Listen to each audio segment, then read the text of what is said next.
82 বার নবীকে হত্যা করার জন্য টার্গেট নিয়েছিল ইহুদিরা। সুতরাং নবীওয়ালা কাজ এই পৃথিবীতে তারা করছে যারা 24 ঘন্টা নবীর মতো আতঙ্কে থাকে, আর যাদের কোনো চিন্তা নেই, চিন্তা ফুর্তি করছে। এবার নবীওয়ালা কাজ না, এদের মোহাম্মদ ইবনে আব্দুল্লাহর কাজ হচ্ছে নবীওয়ালা কাজ করতে হলে অবশ্যই 40 থেকে 63 এই 23 বছর অনুসরণ করা লাগবে। কথা বলেন না কেন? এবার আসেন কেন করা লাগবে। এক নম্বর, বিশ্ব নবীকে উসওয়াতুন হাসানা এই শব্দটা আল্লাহ এমনি দেয়নি, দুনিয়ার কারো নামের আগে পরে শব্দটা আপনি দেখবেন না। ইব্রাহিম নবীর নামের আগে পরে আছে সেটা আলাদা বিষয়, কিন্তু মুহাম্মদ রাসূলুল্লাহকে দিয়েছেন আল্লাহ। আমি 27টা কারণ বলছি। এক নম্বরে বিশ্ব নবী মুহাম্মদ রাসূলুল্লাহ জীবনী আমাদের কাছে পরিষ্কার, এই কারণেই তিনি একমাত্র আদর্শ। দুনিয়ায় যার অনুসরণ আপনি করেন, কেউ মুখে হাত দিয়ে বলতে পারবেন না যে দেশে বঙ্গবন্ধু, জিয়াউর রহমান, মতিউর রহমান নিজামী, চরমনাই পীর যারা ছয়তলে আছেন, কেউ গ্যারান্টি দিতে পারবেন না যে আমার নেতার চরিত্র 100% পরিষ্কার।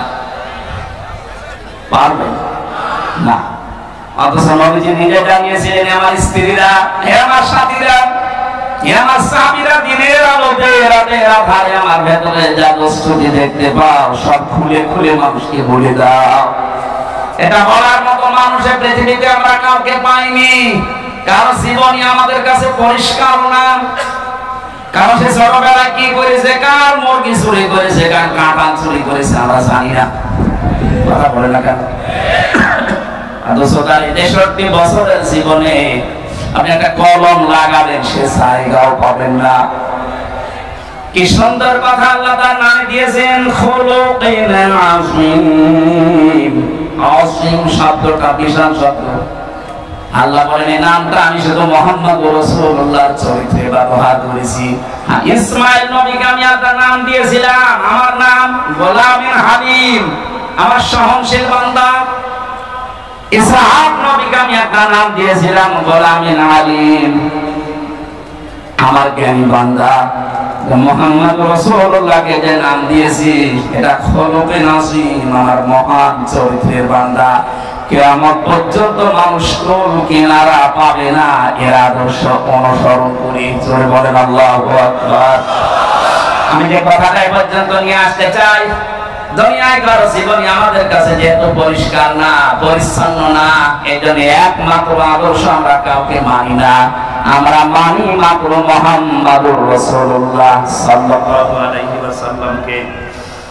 দ্বিতীয় নম্বরে আমি পেয়েছি বিশ্ব নবীর একমাত্র আদর্শ হওয়ার কারণে পৃথিবীর যত সম্পদ আল্লাহ দিয়েছেন, তিনি ছিলেন শ্রেষ্ঠ সম্পদ। কি ছিলেন? সূরা ইউনূসের 58 নম্বর আয়াতে আল্লাহ তাআলা ঘোষণা দিয়েছেন, এই পৃথিবীতে যত নিয়ামত আমি তোমাদের জন্য দিয়েছি, সর্বোত্তম সর্বশ্রেষ্ঠ সম্পদের নাম হচ্ছে মুহাম্মদ রাসূলুল্লাহ। ফাবিযালিকা ফালিয়াফরাহু হুয়া খায়রুম মিম্মা ইয়াজমাউন। সুতরাং তোমরা যদি আনন্দ করতে চাও কারো আদর্শ পেয়ে, মুহাম্মদ রাসূলুল্লাহর আদর্শ পেয়ে আনন্দ করো। দুনিয়ার শ্রেষ্ঠ সম্পদ এটা। জোরে বলেন আল্লাহু আকবার। 3 নম্বরে পেয়েছি তিনি গোটা পৃথিবীর জন্য ছিলেন রহমত। যেখানে গিয়েছেন সেই জায়গা রহমতে ভরে গেছে। ওমা আরসালনাকা ইল্লা রাহমাতাল লিল আলামিন। আল্লাহুল মাকতুবের ভেতরে আয়াতের ব্যাখ্যা পড়তে গিয়ে আমি পেয়েছি খালিদাতুল কুবরা হযরত হালিমাতুস সাদিয়া বলেন, আমি যেখান থেকে বলে নিয়েছি ওই জায়গা থেকে 6টা বছর আমি তাকে লালন পালন করেছি, কোনদিন অভাব তার পরে আমি চোখে দেখি নাই। জোরে বলেন সুবহানাল্লাহ। 4 নম্বরে তিনি আমাদের আদর্শ, এটাই আমার আসল পয়েন্ট। এই পৃথিবীতে একজন মানুষকে শুধু অনুসরণ করলে, অনুকরণ করলে জীবনের গুনাহ মাফ হয়ে যায়, তিনি মুহাম্মদুর। পৃথিবীর কোন মানুষকে অনুসরণ করলে জীবনের গুনাহ মাফ আমি কোরআনে পাইনি, শুধু একটা মানুষ।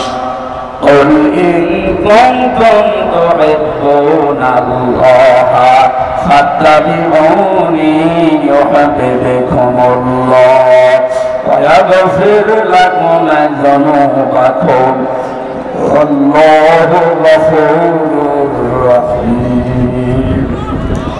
5 নম্বরে পেয়েছি তিনি আমাদের জন্য আলো বা লাইট। আলো লাইট নিয়ে মানুষ যেমন চলতে ফিরতে সহজ হয়, বিশ্ব নবীর আদর্শ কার কাছে থাকলে তার জীবন চলা আমার আল্লাহ সহজ করে দেয়। قد جاءكم من الله نور وكتاب مبين বলেন আল্লাহু আকবার। 6 নম্বরে পেয়েছি তিনি শুধুমাত্র আমাদের নেতা না, আদর্শ না, তিনি রাসূলদের নবীদের নেতা ছিলেন। আল্লাহ সূরা ইয়াসিনের ভেতরে দিয়েছেন ইন্নাকা লামিনাল মুরসালিন। জোরে বলেন আল্লাহু আকবার। 7 নম্বরে তিনি উন্নত চরিত্রের অধিকারী ছিলেন পৃথিবীতে। 8 নম্বরে তার বক্ষ ছিল উন্মুক্ত। নবীর উম্মত বলে আজ যারা দাবি করছে, অনেকের মন সংকীর্ণ। এটা খুব ভালোবাসি। আল্লাহ বলেন আলাম নাশরাহ লাকা সাদরাক, হে নবী আপনার সিনাকে আমি উন্মুক্ত করে দেইনি, আপনার বুক কি প্রসারিত করি নাই। বাংলাদেশের এখন যে অবস্থা, এখন এই আয়াতটা মেনে নেওয়া আমাদের 100 দরকার। আজ আমাদের অনেকের মন সংকীর্ণ, ন্যারো মাইন্ডের আমরা না, বুক উন্মুক্ত করা লাগবে, প্রশস্ত করা লাগবে বুককে মুহাম্মদ রাসূলুল্লাহর মতো। এই কথা বলেন না কেন? এত বড় বড় অপরাধীকে যদি আল্লাহর নবী মাফ করে নিজের বুকের কাছে নিতে পারেন, যেটার আদর্শ ডাক্তার শফিকুর রহমান দেখাচ্ছে, তার মতো অত্যাচারিত নির্যাতনের শিকার আপনি হননি। তার ছেলে এখনো ছেলে, তার স্ত্রী অসুস্থ, তারপরে কঠিন পরিস্থিতিতে যদি তিনি উদার হয়ে সব ক্ষমা করে দিতে পারেন। আমাদের ছোটখাটো ভাইরা অনেকে ভুল করেছিল, 15 বছরে অনেক মানুষ তাদেরকে উল্টা পাল্টা নামে ডাকছে। আমার বিশ্ববিদ্যালয়ের বড় ভাই, এই নাটোরের সন্তান মাওলানা আব্দুল বারী রশিদি, আপনাদের বগুড়াতে এখন থাকে।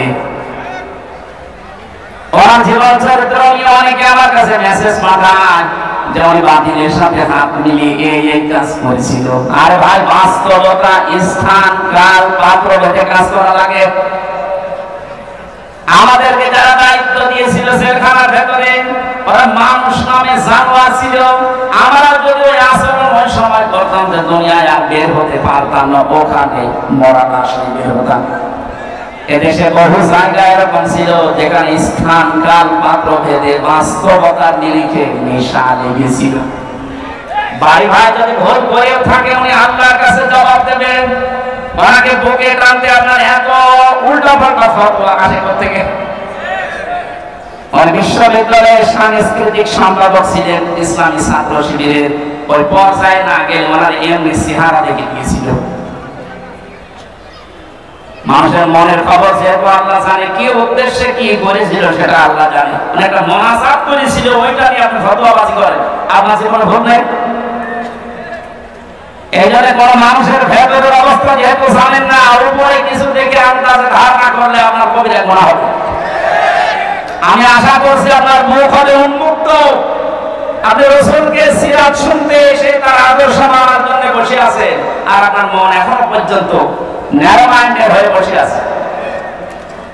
এখন যে অবস্থা চলছে, আমরা যদি সব একটা একটা করে মাইনাস করে দিই, এই যে 14 মানুষ এই দেশে এখনো জালেম আছে, জালেমের উত্তর শুনি। কালকে আন্তর্জাতিক রিপোর্ট পেয়েছি একটা, এদেশের 28 জন মানুষ, 100 জনের 28 জন জাতীয়তাবাদী দল বিএনপি, যেটা নাম শুনি আমরা, এনাদেরকে সাপোর্ট করছে।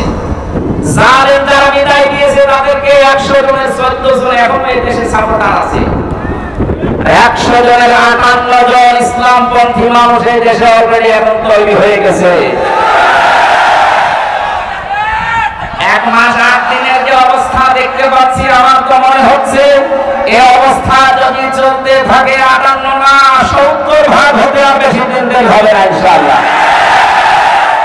53টা বছর বাবা চালিয়েছিল, চাচা চালিয়েছে, স্বামী চালিয়েছে, বউ চালিয়েছে, ভাবিও চালিয়েছে। শুধুমাত্র কোরআন দিয়ে দেশ চললে কেমন দেখা যায়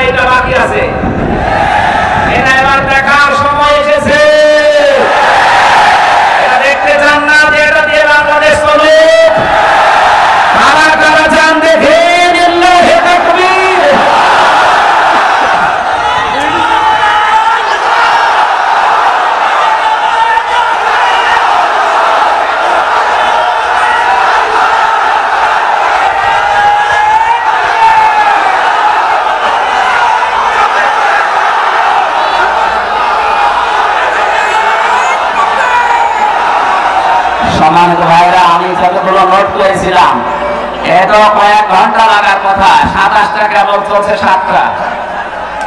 এখন পুরাটা বলতে গেলে আপনাদের এখন মাগরিবের আযান হবে। এরপর আজকে আমার সিরাজগঞ্জে মাহফিল আছে এসার পরে। মাহফিলটা আসলে আপনাকে বজলুর রশিদ মিয়া আমার চাচা জোর করে নিয়েছে। আমার যেহেতু মাহফিল আজকে 2টা ছিল, আর আমি পারছি না, কারণ ভেতরে থেকে যা খাওয়িয়েছে ওরা, আমিও পারি না, আপনারা ছাড়েন না, আল্লাহ আপনার একটু হয়ে যাচ্ছে। আমার একটু বাঁচিয়ে রাখেন, যে গরু দিয়ে চাষ করে খাবে, গরু যদি মরে যায়, আমার একটু ছাড় দেন। আমি পুরাটা শেষ করতে পারলাম না, আগামীতে কোনো জায়গায়